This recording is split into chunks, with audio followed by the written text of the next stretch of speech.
সুখ, দুঃখ, মৃত্যু, মহামারী এগুলো কখনো বলে আসে না, আবার জিজ্ঞাসা করেও আসে না।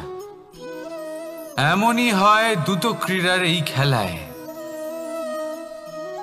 এক কারাগারের মতো, একটা মাকড়সার জালের মতো। যেমন একটা মাকড়সার জাল একটা পোকাকে নিজের দিকে আসতে আকর্ষিত করে নিজের চমকের দ্বারা, নিজের গঠন দ্বারা, সেরকমই দ্রুত ক্রীড়ার এই খেলা মানুষকে নিজের দিকে আসতে প্ররোচিত করে। শেষে গিয়ে মানুষ আটকা পড়ে। পার্থক্য শুধু এটাই, যখন এক পোকা এই জালে জড়িয়ে পড়ে তখন সে তার প্রাণ হারায়।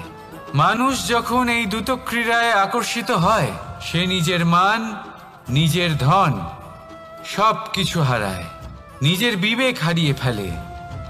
কিন্তু আপনি আপনার বিবেক কখনোই হারাবেন না। যদি আপনার মনে লোভ চলে আসে আপনি লোভী হয়ে ওঠেন। যদি আপনি দ্রুত ক্রীড়ার এই খেলায় আটকা পড়েন তাহলে মনে রাখবেন এই খেলা থেকে ফিরে আসা প্রায় অসম্ভবই বলা যায়। নিজের বিবেক কখনো হারাতে দেবেন না, কারণ বিনাশ আসার প্রথম লক্ষণ হলো বিবেকের বোধ চলে যাওয়া। এই প্ররোচনায় কখনো পা দেবেন না। আর আমার সাথে ভালোবেসে বলুন, রাধা রাধা।